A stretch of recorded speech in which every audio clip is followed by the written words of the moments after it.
Bismillahirrahmanirrahim. Assalamualaikum warahmatullahi wabarakatuh. Sobat-sobat ngabarin kabar. Semoga selalu dalam keadaan sehat walafiat serta diberikan rezeki yang halal, berkah, lancar, dan juga banyak.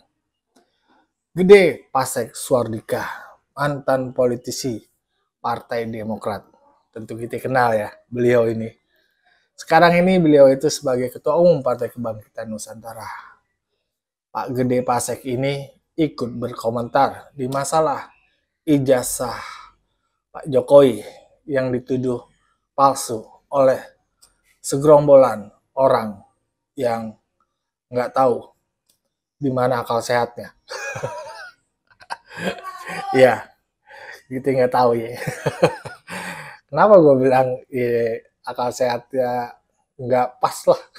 Padahal kasus ini sebenarnya sesederhana sih. Yang punya ijazah aslinya ya Pak Jokowi. Yang ngeluarin UGM. Ya udah, tanya aja dua orang itu, cukup. Dan salah satu penuduh ya ijazah Pak Jokowi palsu itu adalah Roy Suryo. Roy Suryo juga beliau itu mantan politisi Demokrat. Ini sama-sama mantan nih, mantan Partai Demokrat, mantan anak buahnya Pak SBY. Tapi Pak Roy Suryo tuh pernah jadi menteri, ya lumayan lah dia jadi menteri Menpora kalau nggak salah. Dan sempat kesleo saat nyanyi Indonesia Raya. Ya begitulah. Tapi ini ada pandangan menarik dari Pak Gede Pasek ya. Beliau ini coba mengupas lah dari masalah hukumnya. Kira-kira siapa yang menang ya? Pak Jokowi apa Roy Suryo? Mari kita simak saja ya videonya bersama. Let's go. Saya ingin mencoba mendiskusikan tentang polemik ijazah palsu mantan presiden atau presiden ke-7 kita Pak Jokowi yang hari ini sudah masuk dalam ranah hukum.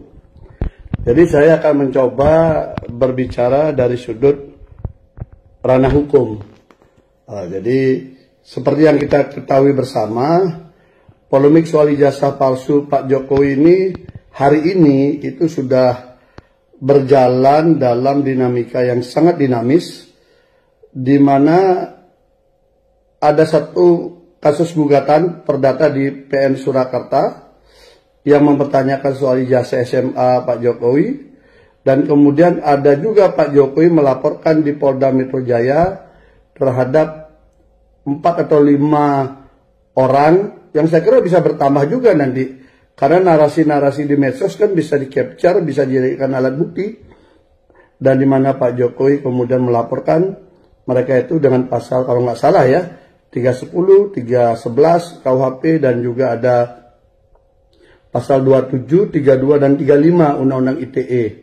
Itu artinya kasus ini bergerak di dimensi perdata dan pidana. Ketika kita bicara dalam pidana, ini kita ngomong pidana dulu. Pemalsuan, nah ini kan yang muncul di publik itu kan hari ini narasi besarnya ijazah Pak Jokowi palsu. Nah, itu dipimpin oleh Pak Roy Suryo dan kawan-kawan, dan saya yakin banyak kekuatan besar ada di belakangnya memainkan ini. Karena ujungnya sekali dari kasus ini adalah dimensi politik, gitu ya. Ujungnya sekali ini dimensi politik, tetapi ranah pertarungannya, killing groundnya, battle groundnya itu mengambil ranah hukum. Kita mulai dari sudut pidana yang hari ini sedang bergulir. Posisinya itu adalah Pak Jokowi sebagai pengadu. Beliau mengadukan karena hak konstitusionalnya, haknya sebagai warga negara merasa terganggu oleh adanya fitnah, tuduhan dan sebagainya. Sebenarnya kalau pihak Roy Suryo dan kawan-kawan juga yakin bahwa itu palsu, dia bisa laporkan juga, melaporkan dugaan penggunaan ijazah palsu oleh Pak Jokowi gitu.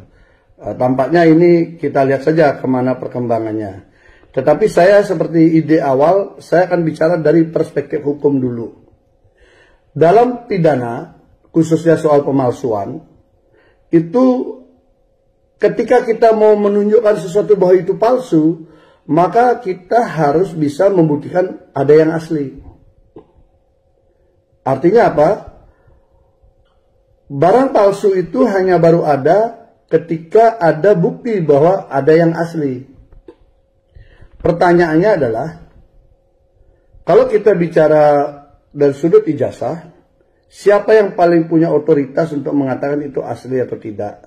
Dari situ. Nah, karena apa? Karena ketika dia masuk ranah hukum, kunci utama itu adalah pembuktian. Kunci utama pembuktian, alat bukti dan sebagainya.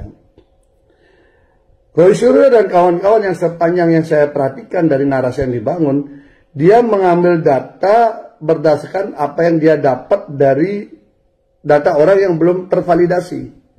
Artinya dari scanan, dari capture foto, dan tidak pernah saya dengar Rismond, Dr. Tifa, Roy Suryo, dan kawan-kawan itu melihat langsung ijazah aslinya Jokowi. Itu artinya tuduhan terhadap barang palsu itu tidak berlandaskan adanya barang asli. Seperti yang tadi saya katakan. Karena ketika kita bicara pasal 263, 264, pokoknya yang terkait dengan pemalsuan, itu maka yang paling utama kita harus punya yang asli, lalu kita tunjukkan yang dibuat itu palsu, yang digunakan itu palsu. Gitu. Itu prinsip kalau kita bicara soal pidana pemalsuan. Nah, kalau kita bicara kemudian alat bukti, maka apa yang dipegang oleh Pak Roy Suryo dan kawan-kawan itu belumlah menjadi alat bukti yang dimaknai dalam kitab Undang-Undang Hukum Acara Pidana. Kenapa? Karena alat buktinya itu harus tervalidasi dulu. Cara mendapatkannya pun, jadi begini, jangankan Roy Suryo, polisi pun, jaksa pun mendapatkan alat bukti dengan cara yang tidak benar, itu alat buktinya gugur. Sementara sekarang yang aslinya tidak pernah ada, ditunjukkan oleh Roy Suryo dan kawan-kawan. Nah, ini saya kira terjadi kelemahan dari pihak yang menuduh Jokowi berijazah palsu. Terjadi kelemahan dari sudut alat bukti. Memang ada analisa berbagai secara digital. Nanti digital forensik itu akan beradu dengan digital forensik untuk membuktikannya. Nah, itu saya mencoba melihat dari sudut pandang Pak Roy Suryo ketika dia akan diperiksa sebagai terlapor, teradu, apakah dia akan bisa menampilkan kemampuannya bahwa tuduhan yang dia katakan itu benar, bahwa Jokowi berijazah palsu dan sebagainya, nanti di sana dia. Nah, itu dari perspektif terlapor atau teradu. Sekarang saya mengambil posisi dari posisi Pak Jokowi sebagai pihak yang melapor secara pidana. Nah, karena dia melapor secara pidana bahwa saya ini difitnah loh Pak, saya ini dibilang berijazah palsu, nama baik saya tercemar, saya difitnah seperti ini, kemudian harkat dan martabat diri saya sebagai warga negara dijatuhkan. Dikatakan apa? Saya dibilang tidak punya ijazah palsu.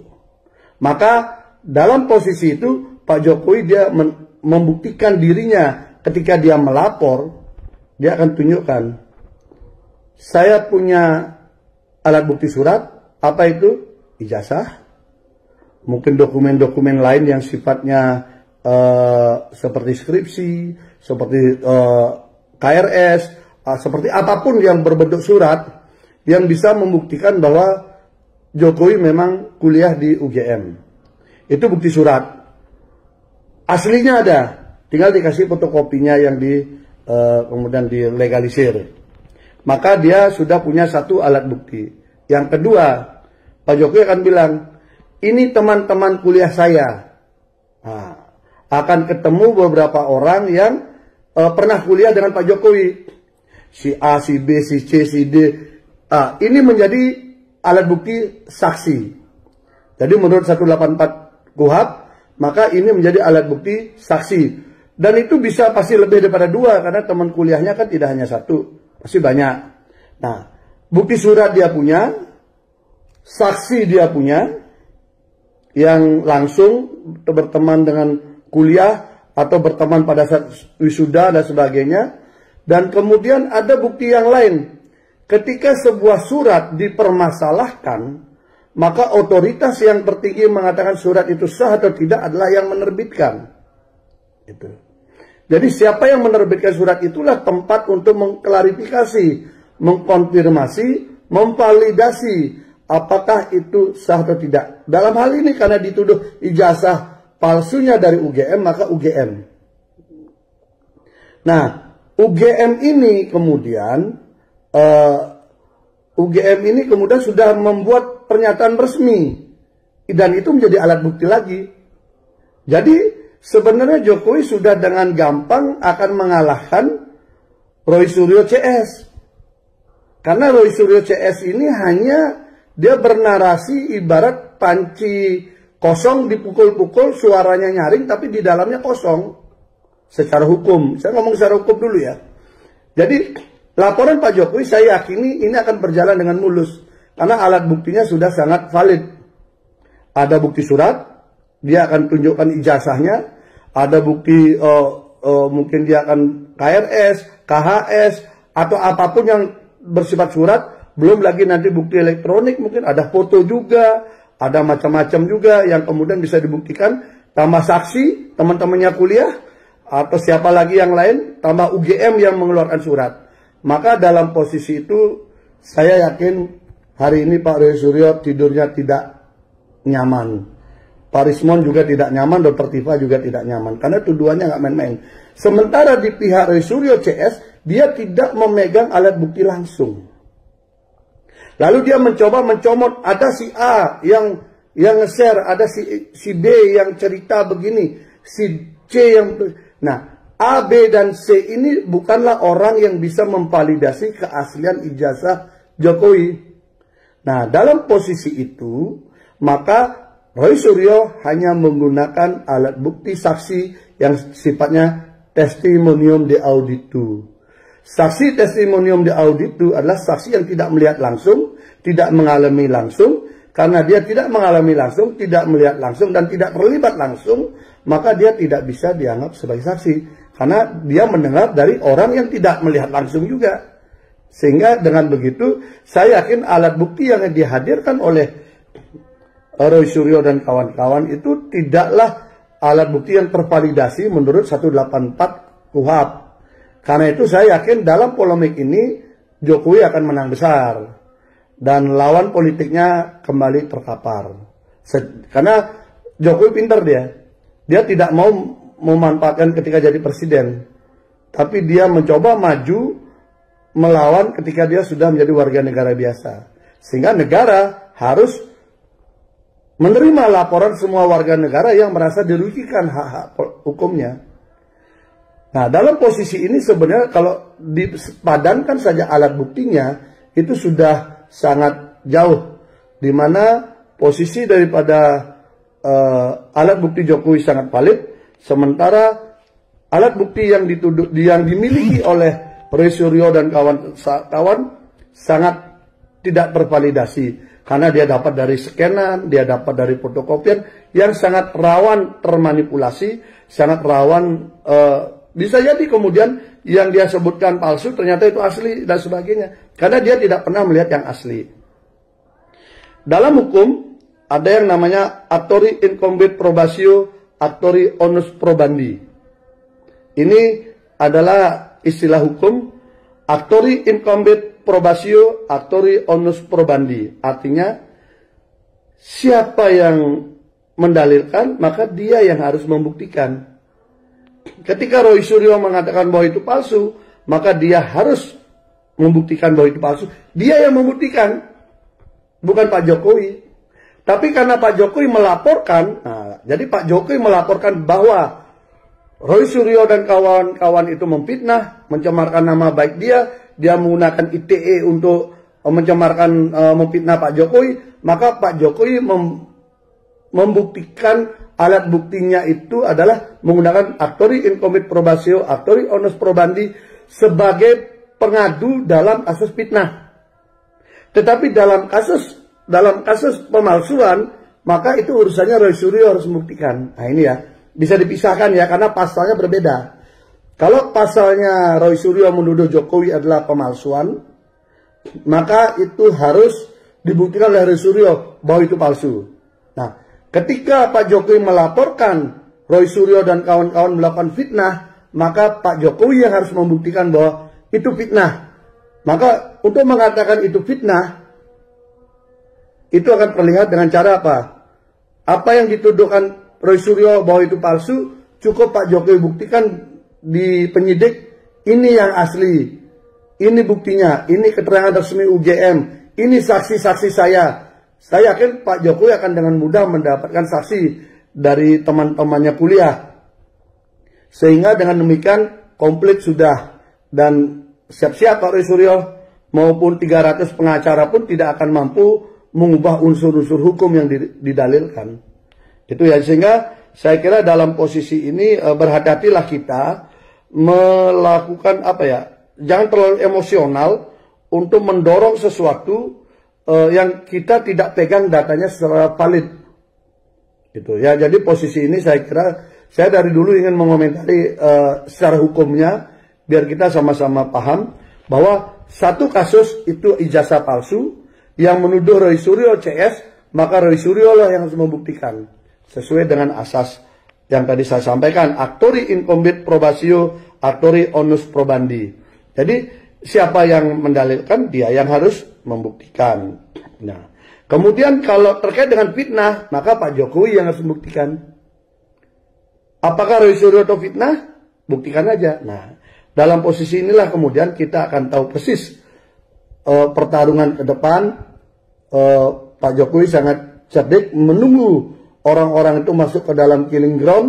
Ketika sudah komplit, baru peluru ditembakkan. Dan Roy Suryo mau mundur sudah susah. Suaranya hari ini hanya suara-suara panci kosong. Suaranya keras, tapi di dalamnya juga tidak berbunyi apa-apa. Jadi saya kira itu. Ya, begitulah sobat-sobat tadi pandangan Pak Gede Pasek ya. Berdasarkan sudut pandangan hukum ya.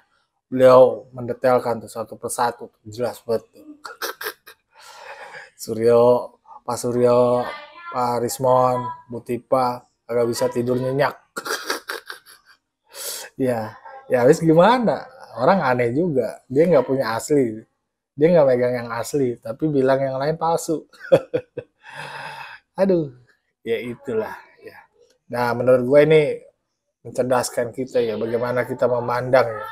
Bahwasannya ya kalau mau menjudge sesuatu tuh harus punya buktinya dulu ya, fakta ya kan. Yang jelas ya, bukan sembarang narasi seperti panci. Panci kosong. Digetok kagak bunyi. Tapi setahu gue ya, kalau panci digetok walaupun kosong tetap nyaring. Bagaimana menurut sobat-sobat? Berikan pendapat di kolom komentar. Wassalamualaikum warahmatullahi wabarakatuh.